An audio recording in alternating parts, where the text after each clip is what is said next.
It's turkey time. Let's gobble up some extra profits.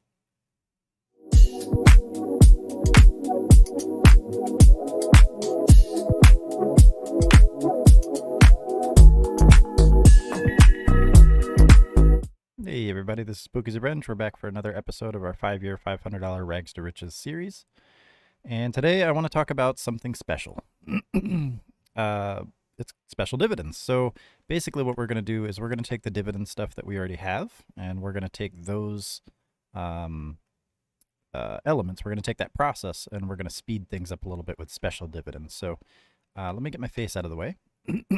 A special dividend is just an additional dividend that a company pays out based on just having extra cash and nowhere to put it. So some companies do it for like windfall profits when there's just extra revenue, or think of it like a company getting an end of year bonus, right? And it doesn't have to be the end of the year. It's all throughout the year.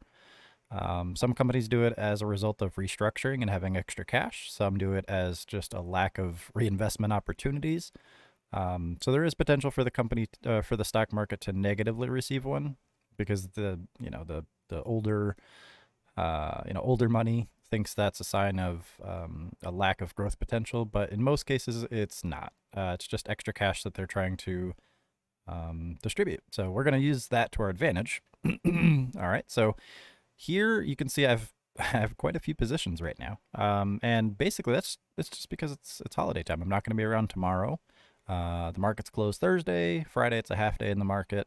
So there's really no need for me to try to keep all my cash in actively speculative trade. So towards the top here, you can see in the top left, I have about 7 or 8 of these special dividend positions, and they behave the same way as every other dividend.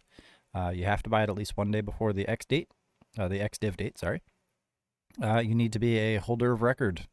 So that's it. That's the same as any other dividend. These do combine with the other scheduled dividends as well. So you can see on a couple of these, like UVE, for example. The stock ordinarily has a regular quarterly dividend of 16 cents per share, and we're getting an additional 13 cents for a total of 29 cents per share. Might not seem like much, but it's a $17 stock, so I'm okay with that. So let's just go through these one at a time. HVT. So let me discuss the strategy really quick first. So you can see here on the chart, this is the daily chart. The blue line here represents the ex-div date. So I have to buy the shares one day before that date. Okay. I'm going to treat the dividend separately from the position as well. So if I have to buy an extra share to lower my average, that may or may not be before the ex-div date. Okay. So I'm trading this as two separate elements. The first is I'm buying whatever shares I want to collect the dividend on before this blue line hits.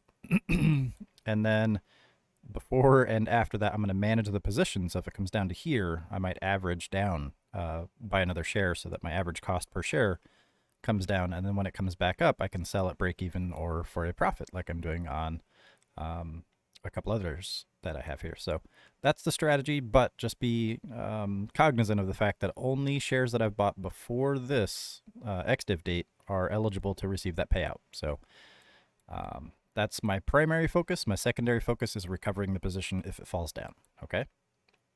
So there's a little bit of speculation in there, but it's pretty straightforward. Okay, so HVT has a ex-div date of 11/27, and we already talked about the dividend payout for the other one, so let's talk about it for this one. So this is $1 per share. It's a $32 stock, $31 stock. And it also has a quarterly dividend payment of 30 cents. So I'm getting $1.30 per share as long as I hold it through this blue line right here. Okay.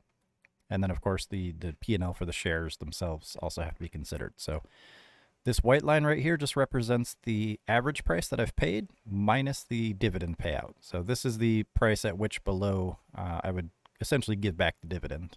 So this is my overall cost basis in the end. So yeah, I just have to make sure that the price is above here, and that's a net profit. So that's all I really care about. If I don't get a net profit, I get a tax deduction. So I'm not worried either way.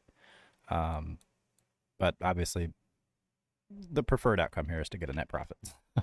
All right, I'm sorry. HVT has a payout date of 12/13. So some of these are a little bit more. They're a little bit longer for the payment schedule, but that's okay because you can just rack these over and over and over again, and they work out pretty well. All right.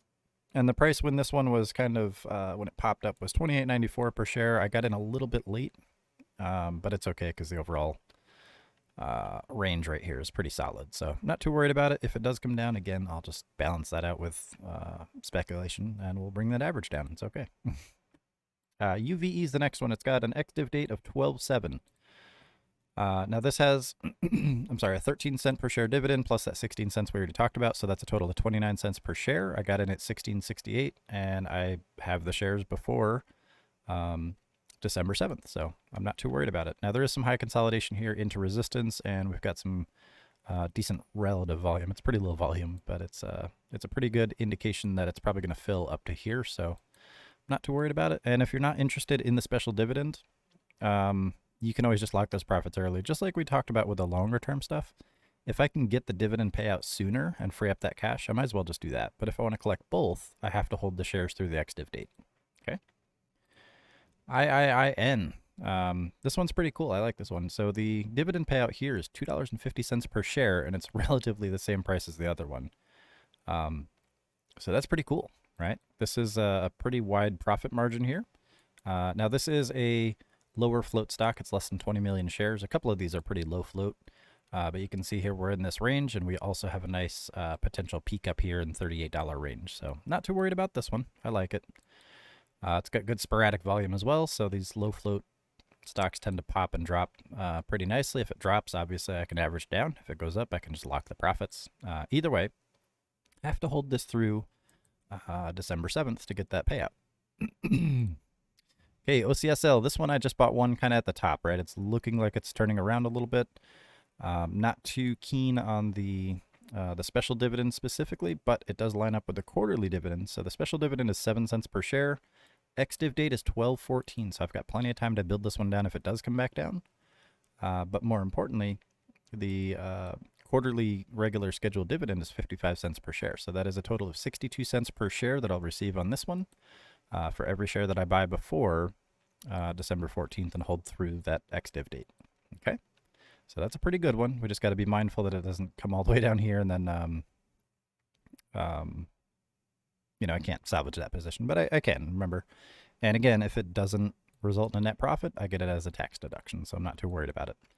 If I get the importance of this line right here, right, is if this is 62 cents down below my average and I sell here, if I don't want to try to manage the position, if that happens after the ex-div date and I get that payout, I get to deduct 100% of the distance here to here, right? I get to deduct the loss as long as it fits within my tax strategy.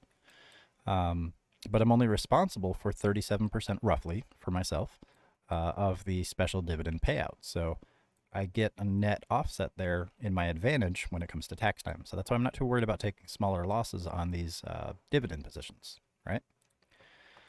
Next one here is SSIC. That's a 45-cent per share dividend payout for special dividend, and then an additional 25 cents for a quarterly dividend payout. So that's a 70-cent profit right there. And again, I've got the lines drawn here. 964 is my cost basis. I filled at market like a fool because I wasn't paying attention to the bid-ask spread. And that's okay, right? This is another low float one, so plenty of volume could send this thing flying, and you can see it's got a pretty recent IPO here, so could just as easily blast up through this level.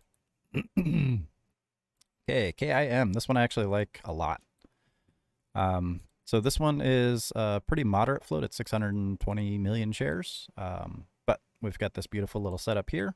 It's a 9-cent per share special dividend, but there's a 20-cent per share quarterly dividend scheduled anyway. So 29 cents per share for dividends, and then we've also got the P&L aspect in our favor here. So if this blasts up through 1915 or so, 1920, that could easily shoot over $20 pretty easily, and it's not a super low float, so it's not like just going to bottom out in 5 minutes, you know. Next one is NGVC. So this one, again, I bought this pretty high, but you can see here it's just running into this resistance. It's consolidating a little bit short term, and then if this level holds, we've got plenty of potential to the upside for several dollars.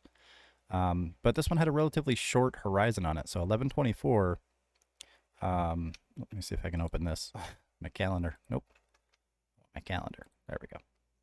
You can see 11/24 is Friday, and it's a half day in the market. So I don't want to try to compete on that day for my first share, right? And this, you know, being Friday, Okay, that means that you have to buy before that, right? The ex-div date, you have to buy before that. So I'd have to buy on Thanksgiving or tomorrow. The market's closed Thanksgiving, and I'm not going to be around tomorrow to trade. So today it was. I could have waited for a pullback, but I kind of like where it's at, and I really don't care. So, so it's a pretty good one. And again, I just have to hold it through the ex-div date, and then I can sell it whenever I want. So if this goes up a little bit, or if it comes down and stays above this white line here, I can sell it. That's a guaranteed net profit. If it drops below here, I can always build the position down and then wait for the next dividend as well. But the goal for these is just to churn them. So I want to keep that capital freed up as much as I can, within reason, obviously.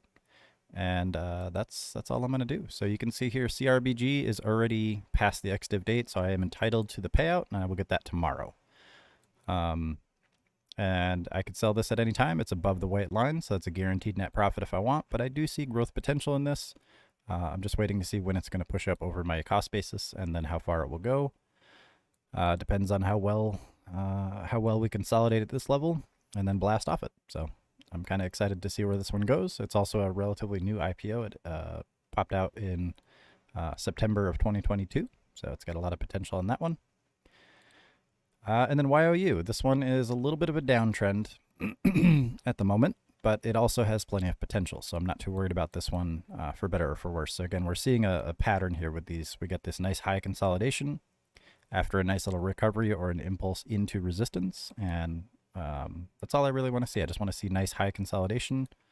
I want to see them depleting the supply zone here, and then for demand to keep pushing through. So I'm okay with a little bit of chop, and you can see that the average minus the dividend here is 1951, so we're at 1952 now. I'm going to keep holding this one because, again, I can always build that position down, and I'm not too worried about it. What I don't want to do is hold these things through heavy catalysts like earnings and stuff. It doesn't matter what the company is. I don't typically like to hold these through earnings, and they don't usually put a dividend out around earnings because it's sketchy, you know. So this one's ex-div date was 11/15, so clearly I'm eligible for the payout. I'm going to get that no matter what. And that one is also tomorrow. So CRBG and YOU are both paid out tomorrow, and that's pretty cool because I didn't have to do anything other than buy a couple of shares.